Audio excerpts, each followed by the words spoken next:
कि श्रीमद् भागवत कथा का जो 7 दिन का जो संगम होता है, ये 7 दिन का जो अपना रहता है, आना जाना सुनना सुनाना, ये जो 7 दिन का जो समय है, ये 7 दिन क्या 7 जन्म भी अगर कोई सुनाए तो भी भागवत कथा पूर्ण नहीं हो सकती। मिलता क्या है? कथा होती है, करवाने वाले करवाते हैं, आने वाले आते हैं, सुनने वाले श्रोता सुनते हैं, लेकिन मिलता क्या है? हम आके बैठ रहे हैं, 7 दिन कथा सुन रहे हैं, लेकिन 7 दिनों से आपको प्राप्त क्या होगा?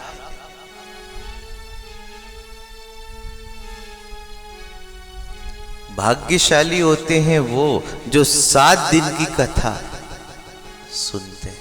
भाग्यशाली जिनके ऊपर भगवान के दोनों हाथ रखे हो सिर पे, उनको 7 दिन का योग मिलता है।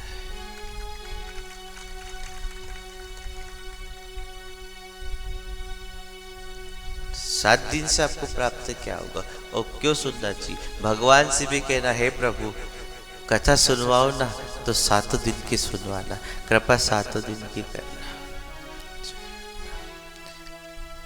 आपका शरीर है, एक हाथ सही रहे एक हाथ टूटा रहे तो, एक आंख सही रहे और एक आंख सही नहीं रहे तो, एक पांव ठीक रहे एक पांव ठीक नहीं रहे तो, एक दिन की कथा सुनो। ये भाव मत रखो कि एक दिन की सुन के आ जाएंगे बस, 2 दिन की सुन के आ जाएंगे बस, 1 घंटे की सुन के आ जाएंगे बस। अरे सुनो तो 7 दिन की सुनो ना।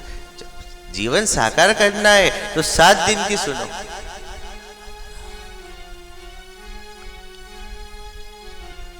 सात दिन से मिलता क्या? पहले आप सुन लीजिए कि 7 दिन में मिलता क्या है, उसके बाद आपको निर्णय लेना है कि कथा 7 दिन की सुनना चाहिए या 1-2 दिन की सुनना चाहिए। कि प्रथम दिन की कथा वेद व्यास जी महाराज ने कहा कि श्रीमद् भागवत कथा सुन ले, उसको कोई व्रत कोई तप करने की, कोई तीर्थ में जाने की जरूरत नहीं पड़ती है। 7 दिन की जो कथा सुन लेता, कोई तप करने की जरूरत नहीं, कोई व्रत करने की जरूरत नहीं, कोई तीर्थ करने की जरूरत नहीं, क्योंकि उसको 7 दिन में सब कुछ दे देता है वो द्वारकानाथ। ये 7 दिन की जो तपस्या होती है, इससे बड़ा कोई तप नहीं है। जो 3 घंटे रोज बैठ गया, समझ लेना मैंने प्रभु को पा लिया। अपने मन में ये भाव रखना कि मैंने मेरे परमात्मा को पा लिया। सारे तीर्थ का फल 7 दिन में, सारे व्रत करने का फल 7 दिन में, सारे देवताओं की भक्ति करने का फल 7 दिन में, 7 जन्म के पाप से मोक्ष पाने का 7 दिन में, परम पिता परमेश्वर की कृपा मिलती है 7 दिन।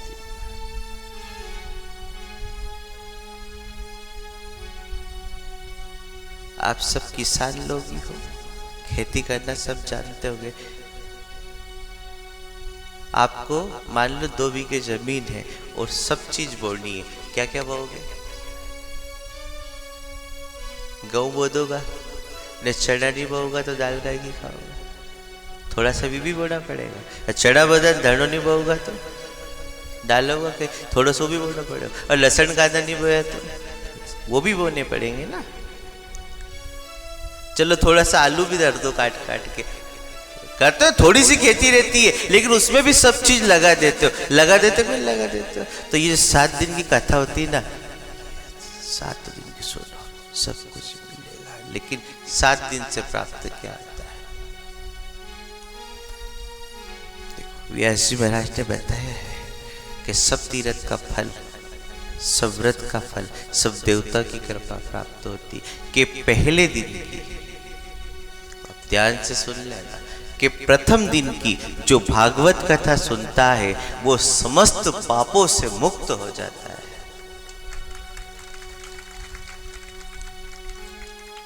धुंधकारी हुआ था कि नहीं?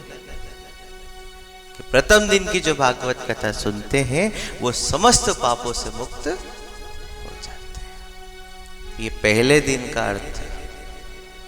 अब दूसरे दिन की कथा सुनने से क्या मिलता है? कि जो दूसरे दिन की भागवत कथा सुनता है वो दरिद्रता और दुख से मुक्त हो जाता है। जीवन में जो दरिद्रता होती है, जो दुख होते हैं, वो उससे मुक्त हो जाता है। तीसरे दिन की जो भागवत कथा सुनते हैं वो तृष्णा और रोग से मुक्त हो जाते हैं। जो रोग होता है ना, रोग और तृष्णाओं से मुक्त हो जाते हैं।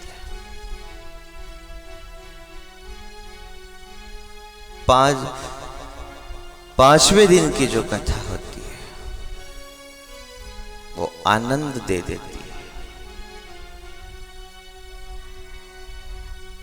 चौथे दिन की जो कथा होती है वो अहंकार से बचा देती है।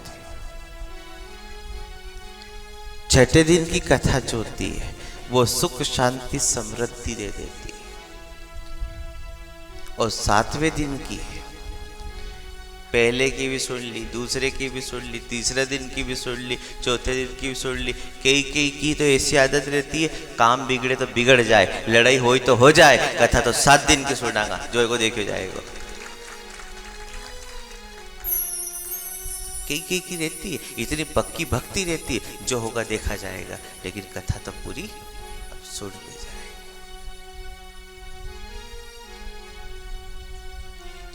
आपने प्रथम दिन की सुन ली, दूसरे दिन की सुन ली, तीसरे दिन की सुन ली, मन हो गया चौथे दिन की भी सुनना। अब चौथे दिन की सुनी तो ये इच्छा हो गई अब तो 5वें दिन की भी सुनेंगे, 5वें दिन की सुनी तो ये इच्छा हो गई अब 6ठे दिन की भी सुनेंगे। अब आपने लगातार 6 दिन की कथा सुनी है, पर 6 दिन की कथा जिसने नियम से सुनी है वो 7वें दिन भी आएगा, और 7वें दिन की कथा में जो आ गया वो परमात्मा की परम कृपा को पा जाएगा।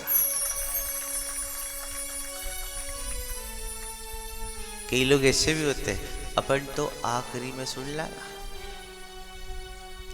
6 दिन तो बढ़ेगी नहीं। और दुकान वाले, धंधे वाले, धंधो नहीं करा तो घाटो हो जाए, दुकान नहीं खोला तो पैसा कहाँ से आए। कई लोग कहते कि गुरुजी पैसा दे देगा, कमाना तो पड़ेगा। अब तो आखिरी दिन चलेंगे। अब सब आखिरी दिन आप ही गए, आखिरी में क्या मिलेगा? आखिरी में तो उस गजेंद्र हाथी को भगवान भी मिल गए थे, लेकिन अब फायदा क्या हुआ? आखिरी में मिले, मरण के समय मिले, फायदा क्या हुआ? तो क्या कहा तो साथी ने कि हे प्रभु, आप मेरे अंत समय में आए, पहले आ जाते तो भोगने से बच जाता।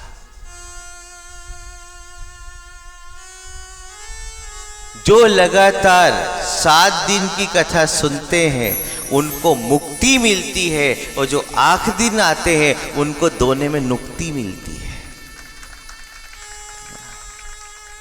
अब आपकी मर्जी, नुक्ति वाले कल आ जाना, और मुक्ति वाले तो बेचारे बैठे ही हैं, पहाड़ के ऊपर कथा सुन रहे, धूप लग रही तो भी कथा सुन रहे। और देखो कोई आए या नहीं आए, कल कथा गिरिराज धरण की थी, स्वयं इंद्र देवता आए थे कि नहीं? सच बोलना, साक्षात आए थे कि नहीं? हमने यही नहीं कि कथा में कहा कि हवा चली, हवा असली में भी चली, तूफान असली में भी आया, बिजलियां भी असली की हुई, पानी भी गिरा, गिरा के नहीं गिरा? और कितना गिरा? सिर्फ पवित्रकरण करने के। मां जगजननी के दरबार में कथा हो और सारे देवता नहीं आए, ये तो संभव है ही नहीं। देखो कथा असली थी, भगवान भी साक्षात आए। बहुत सारे लोगों को ये डर था, क्या पता 2 दिन की कथा का क्या होगा, मौसम बिगड़ेगा, क्या होगा? क्या बिगड़ा बताओ? मौसम बिगड़ा है? भाव से बुलाओगे तो